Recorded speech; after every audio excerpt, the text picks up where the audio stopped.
اوس به زما خیال دی چې ښځه وخاندي نو ښه وي. دغه یو سړی دی چې په نوکري کې ورسره نه ولیدلی.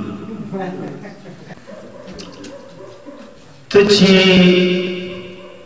سوې د نوکرۍ څخه پنشن او یاد وساتئ دا انګریزي، اردو او پښتو ګډوډه.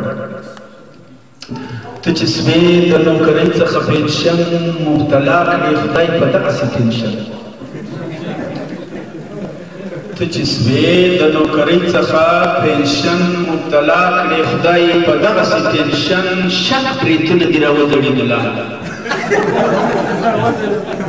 شک بریتونه دې راوځړېدو لاندې یې ولاړ اوس ته پر داسې پوزیشن او موږ خواران دې نه لیدلو چې افسر وې، موږ خواران دې نه لیدلو چې افسر وې. ستا ګاډۍ نه درېده پر هر سټیشن او تا د خلکو وکړو ډېر اپریشنونه، تا د خلکو وکړو ډېر اپریشنونه. ښه دی وکړي خلک ستا اوس اپریشن او غریب ته دې روپۍ نه ورکوله، غریب ته دې روپۍ نه ورکوله، پر لکو دې خرڅولې پر پیشن. اوس دې سوې سترګې چوغۍ د چخو ډکې،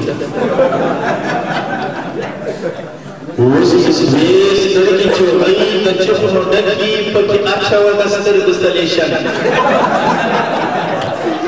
او هغه دور دې سوتیر غرور ونه کړې، هغه دور دې سوتیر غرور ونه کړې، ورکاوي چې دې هر چا ته ډیکټیشن.